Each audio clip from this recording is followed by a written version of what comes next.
I'm Rob from Barefoot Gaming, and today we are reviewing the VKB Gladiator NXT modular flight control system. Let's do this.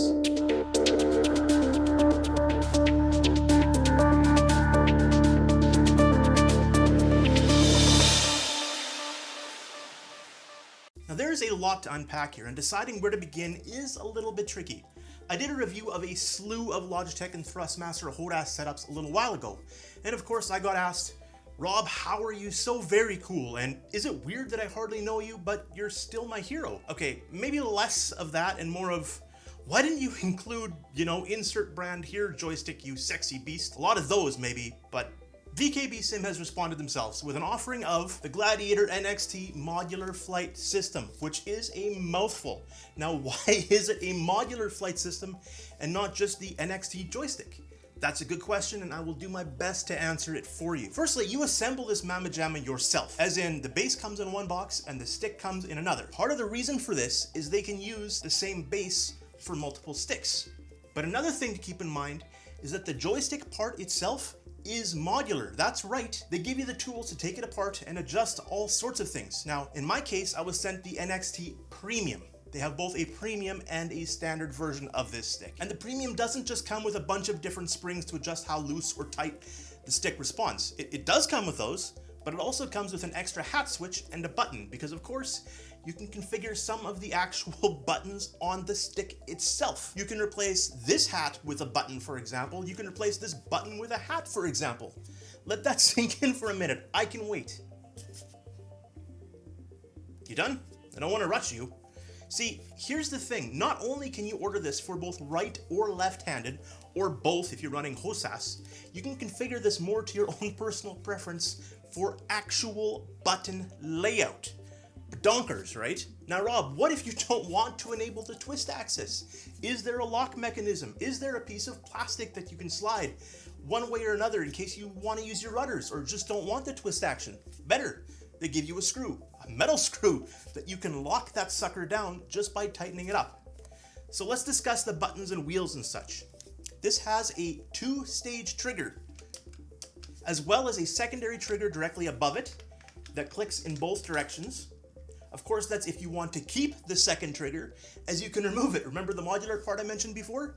Yeah, this thing can come right out if you don't like it. On the stick itself, there are 3 other buttons and 4 hat switches. There are 2 interchangeable palm rests on the side here, which you can remove to make it even more roomier, but in so doing, you lose the little grippy rubber thing on the top, which I kind of like personally, but it is an option if you want a little bit more room. Again, as mine is the premium, it comes with extra buttons to swap out the C1 hat and the A1 position, which is a button here. So technically you can have more hats or more buttons depending on your preference. It has 3 buttons on the base, 2 engine continuous dials or rotary encoders, and a small throttle in the middle.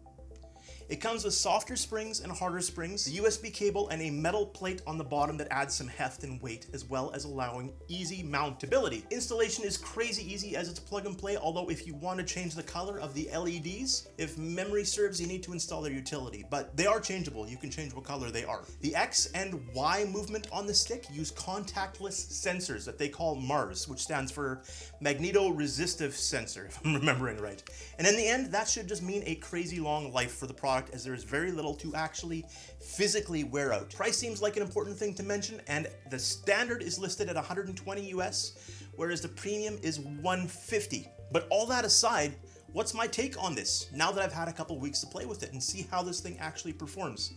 Keep in mind, I have spent a lot of time testing a slew of H.O.T.A.S setups and sticks, and comfort-wise, for me, this blows every one of them out of the water. The fact that it's fully customizable is great, but after all the tweaking I did, swapping buttons, swapping hat switches, I ended up setting it back to the way it came to me factory. Now this can't be true for everyone, of course, as everyone has different size hands, different shaped hands, but this one fits me perfectly. I can reach everything without twisting or reaching easily with my thumbs and fingers. It's not metal. Until I screwed the metal base on, I was worried it would feel super cheap based on the weight alone, which I know should not be an indicator of quality. But after screwing the base on, which you need to do to protect all of the electronics that are inside here, it feels really high-end.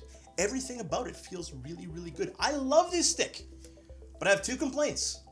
Now, the throttle is fine, but I like having an actual throttle, like a H.O.T.A.S setup where I can keep my left hand on the throttle and my right hand will use the stick. Now, that can of course be rectified here. You can just buy a throttle to put with this, but VKB themselves don't make an actual throttle, so you're gonna have to buy it from someone else if you want to do that. Otherwise, you use the one that's here. It's small. And number two, this is a big one for me. I can't stress this enough. It doesn't have that little flippy bit. It doesn't have one little flippy bit protector. How am I supposed to feel like a Top Gun shooter if I don't have a little safety switch? In all seriousness, this is an amazing joystick. I haven't used anything so far that can touch it for quality and feel. The fact that you can buy it specifically made for your right or left-handed people, I mean, how amazing is that? I can't speak to any of their other models or rudders, but having spent a good amount of time with the NXT, I give it a glowing review. If you need a joystick and you're not scared of following a couple directions, because you do have to assemble this yourself. For example, they include a piece of shrink tubing to feed the wire into the base. So seriously, just read the directions. It takes like 2 minutes. Amazeballs. More companies need to make stuff this high end at this price point. And that is our review of the VKB SIM Gladiator NXT modular flight control system. If you have any questions, as always, I'm always here to help in any way I can. Don't forget to subscribe if you want to know when we put out new videos, and like if you like the video. Thank you so much for watching, and I will talk to you again real soon. See ya.